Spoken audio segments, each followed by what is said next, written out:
Next up is 2001's Rudolph the Red-Nosed Reindeer and the Island of Misfit Toys. Odd name since the island is well featured in the original special. Some of the backstory is a bit interesting. The production company of this special, Golden Books Family Entertainment, was acquired by Classic Media, along with a good chunk of Rankin Bass material by the start of the new millennium. Its distributors, Good Times Entertainment, were a major studio for cash-in films on fairy tale stories made around the release of the Disney films in the 90s. They even created their own feature film of Rudolph's story 3 years prior, which bombed like crazy. Probably didn't help that it was released in the middle of October. So why not have them create a sequel to the iconic Rudolph special using similar staff? Hell, the same voice actor, Kathleen Barr, voiced Rudolph in both films.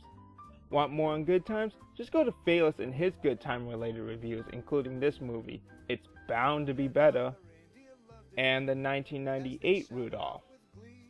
And this Quick on the Hearth review is definitely better. Fuck, why are you still watching me? Go on, find better videos, especially on Red Ribbon Reviewers. I'm out.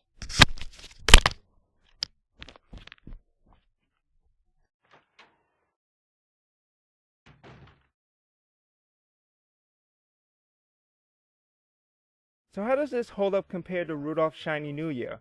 Plain and simple, not well. The story, of course, takes place after Rudolph's Christmas saving run.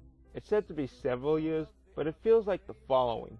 Rudolph, again voiced by Kathleen Barr, is seen as a hero and a celebrity, but he still feels out of place due to all the high praise he's getting and his nose being seen as a bit of a novelty act. Meanwhile, toys have been stolen by a person called the Toy Taker, voiced by Rick Moranis.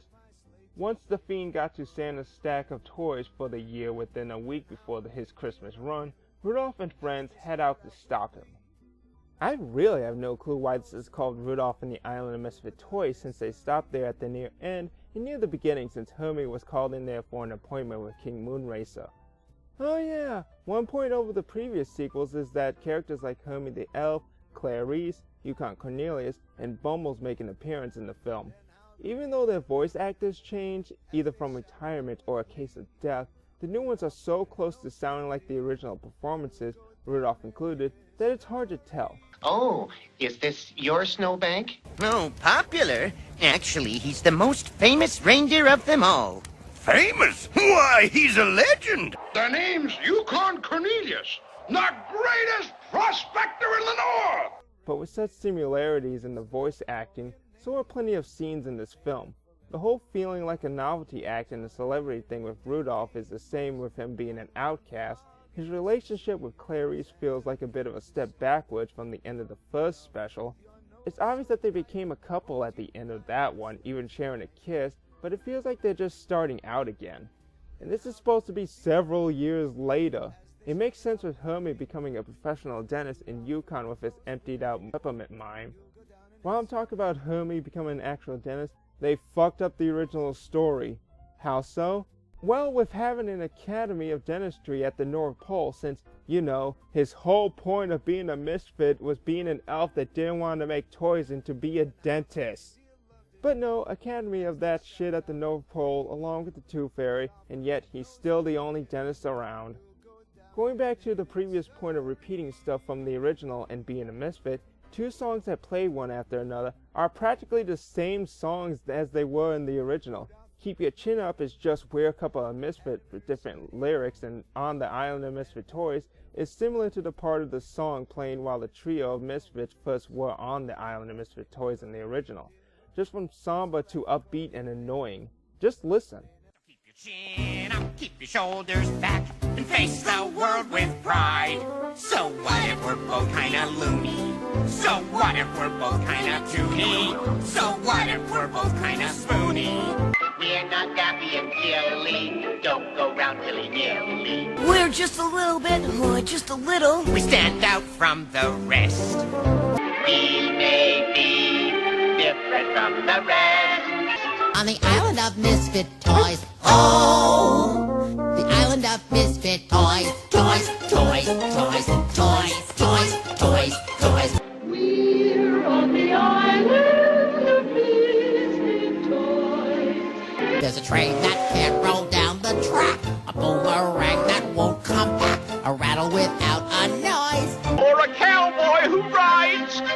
an ostrich! Comparing the voices and songs during my view of this movie, I found myself sticking to watching the original special. This movie is functional as a sequel, but it's just pretty boring at times. I could see it mixed with the official sequel, but Shiny New Year's was just so much better with its world building, characters, and story. Yeah, Happy's backstory and why he ran off is a repeat of Rudolph's story, but it's one similarity within a sea of originality. This is just mediocre with crappy CG animation and low quality music. With all three Rudolph related Rankin Bass specials, this is pretty weak and the last thing I would recommend out of the four. Even as a time waster for kids, I recommend the first initial watch for anyone that loves the original special, but not as an annual thing like that one. Check it out and make that decision for yourself.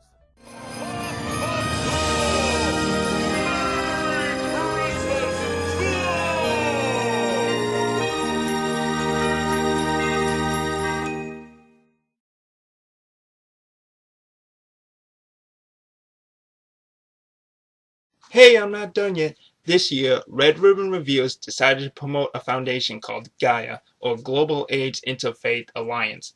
Being a man with minor faith in such foundations at first sight, taking a good look at it, it seems to be alright with the latest reports and seems to be on the up and up, getting closer to their goals. Their main place of work is within Africa, Malawi to be specific, helping those most affected by HIV and AIDS and other diseases where they need the help the most. I won't say a lot since I do believe that you should go to their site www.thegaia.org and check for yourself. If you like what you see, feel free to donate. Hey, with a goal of curing AIDS by 2030 and Trojan condoms are behind it, I can get behind it as well. The site, again, is www.thegaia.org. Happy holidays, and hopefully, one gift the whole world will get one day is the end of AIDS.